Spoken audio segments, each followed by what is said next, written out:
नमस्कार, मी उज्ज्वला. शौर्यच क्लाउड किचनमध्ये मी तुमचं मनापासून खूप खूप स्वागत करत आहे.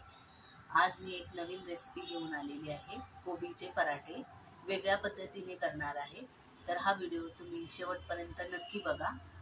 चला तर मग रेसिपीला सुरुवात करूया. मसाला तयार करून घेऊया पराठ्यासाठी. या सुक्या तिखटाच्या लाल मिरच्या मी घेतलेल्या आहेत.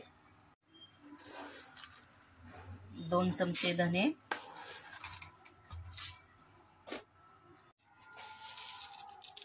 1 चमचा बडीशेप, या 4 काळी मिरी. हा मसाला चांगला बारीक गॅसवर भाजून घ्यायचा आहे.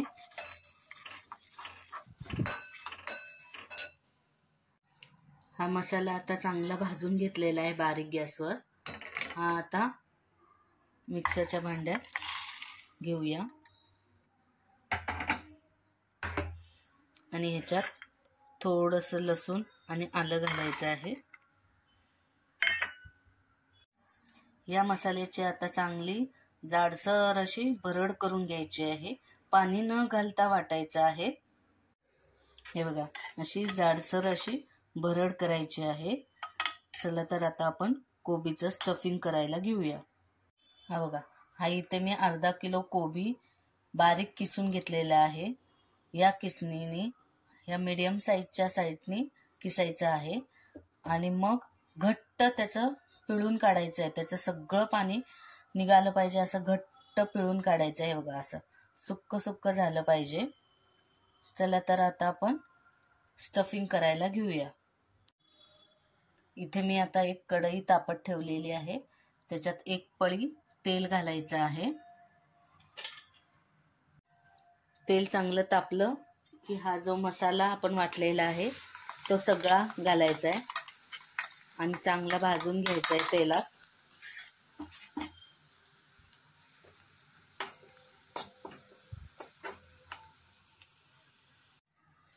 हा मसाला आता चांगला भाजलेला आहे. याच्यात हा किसलेला सगळा कोबी घालायचा आहे आणि चांगला परतून घ्यायचा आहे.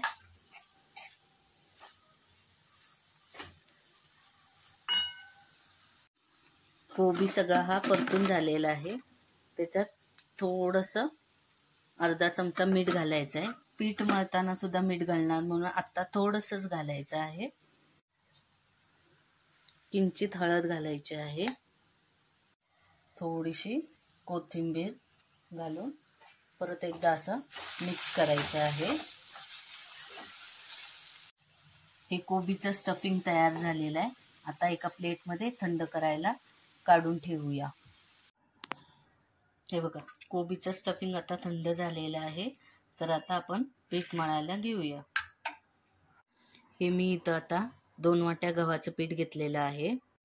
यात आता 2 चमचे बेसन घालायचं आहे. याच्यात आता हे कोबीचं स्टफिंग केलेलं हे याच्यात घालायचं आहे. हे थोडंसं असं आधी मिक्स करून घेऊया पिठात.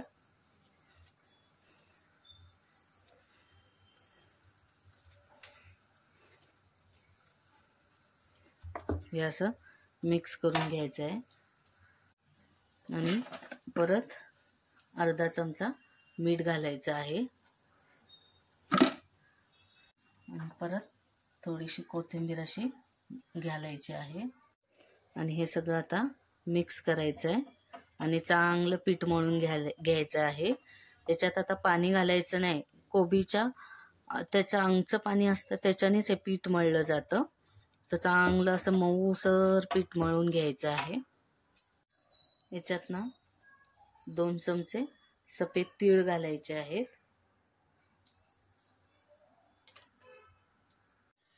हे बघा, असं चांगलं मऊ पीठ मळायचं आहे.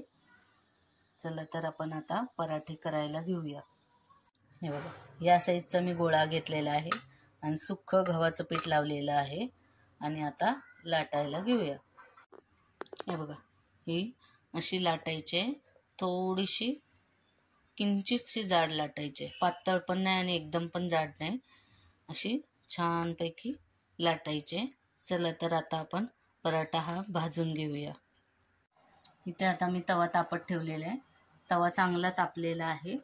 तर हा पराठा असा आपण तव्यावर घालायचा आणि कडेने असं तेल थोडंसं असं सोडायचं, म्हणजे छान असं खरपूस भाजला जातो. आणि खालून भाजला की पलटी करूया. खालच्या साईडने आता चांगला खरपूस भाजलाय. आता हा उलटवूया आणि ह्या साईडने पण चांगलं तेल सोडायचं असं कडेने, म्हणजे या साईडने पण चांगला भाजला जातो. आणि हा मध्ये असं जरासं तेल लावायचं आहे. हे बघा, मागच्या साईडने पण चांगलं खरपूस भाजला गेलेला आहे. आता आपण हा काढून ठेवूया. आता हा दुसरा पण तुम्हाला मी भाजून दाखवते. असं कडेने चांगलं असं तेल सोडायचं आणि खालची बाजू भाजूपर्यंत जरा तसंच ठेवायचं. खालची बाजू भाजली की मग आपण हे पलटी करूया. हे बघा, खालची बाजू आता चांगली खरपूस भाजली आहे.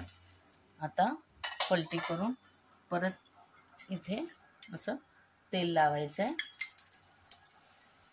आणि मध्ये पण थोडंसं तेल लावायचं आहे. हे बघा, खालच्या साईडने पण आता चांगले खरपूस भाजून झालेले आहे.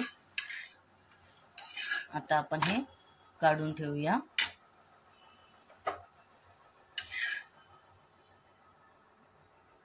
चला तर मग ताट वाढायला घेऊया. इथं मी पराठ्यासोबत खायला दही घेतलेलं आहे. हे लोणचं आहे आणि हे आपण आता खरपूस भाजलेले पराठे आहेत. हे बघा,